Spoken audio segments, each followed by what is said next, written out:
இந்த வீடியோல நம்ம ஹெல்த்தியான கோதுமை நான் எப்படி செய்யறதுன்னு பார்க்கலாம்.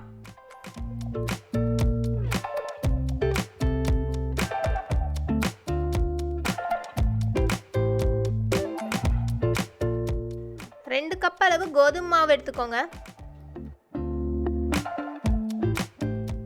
தேவையான அளவு உப்பு சேர்த்து நல்லா மிக்ஸ் பண்ணிக்கோங்க.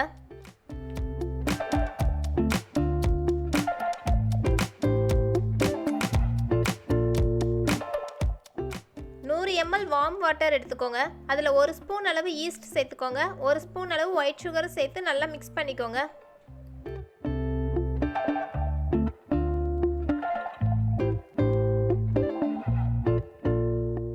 நல்லா மிக்ஸ் பண்ணிவிட்டு ஒரு 10 to 15 மினிட்ஸ் அப்படியே வச்சுருங்க. ஈஸ்ட் நல்லா ஆக்டிவேட் ஆயிரும்.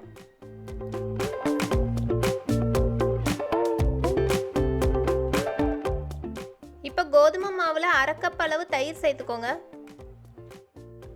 புளிப்பே இல்லாத தயிராக பார்த்து சேர்த்துக்கோங்க. புளிப்பாக இருந்துச்சுன்னா நான் சாப்பிடும்போது புளிப்பு டேஸ்ட் வரும்.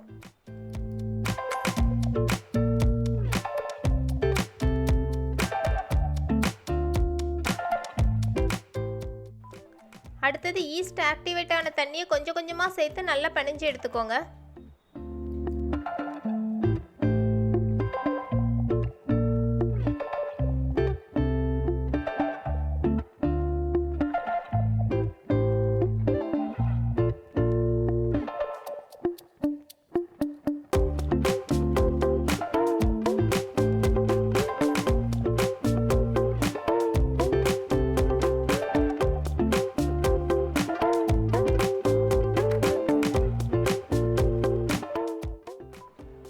ஒரு ஸ்பூன் அளவு எண்ணெய் அல்லது நெய் சேர்த்து நல்லா பிணைஞ்சுக்கோங்க.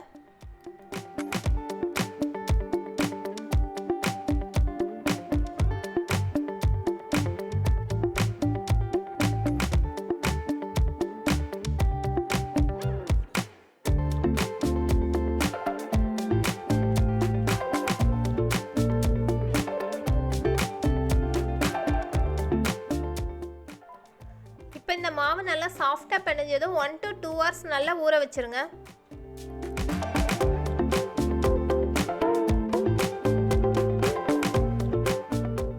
நான் 2 hours ஊற வச்சுருக்கேன். மாவு நல்லா சாஃப்டாக ரெடி ஆயிடுச்சு.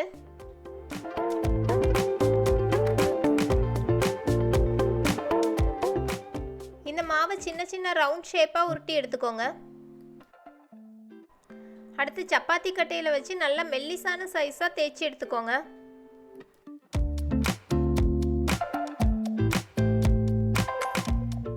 தோசைக்கல்லையே இன்னைக்கு நான் செய்ய போகிறேன். நல்லா ஹை ஃப்ளேமில் வச்சுக்கோங்க.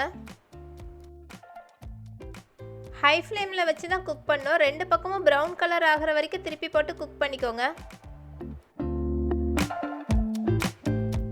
2 சைடு ப்ரௌன் ஆனதுக்கப்புறம் கொஞ்சமாக பட்டர் அப்ளை பண்ணிக்கோங்க.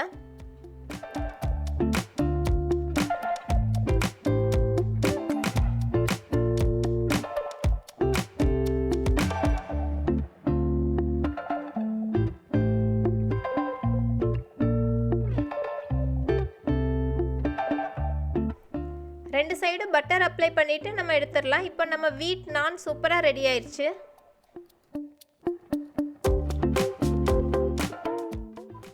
நீங்களும் இது போல் ஹெல்த்தியான கோதுமை நான் வீட்லேயே ட்ரை பண்ணி பாருங்கள். இந்த வீடியோ உங்களுக்கு பிடிச்சிருந்ததுன்னா லைக், ஷேர், சப்ஸ்கிரைப் பண்ணுங்கள்.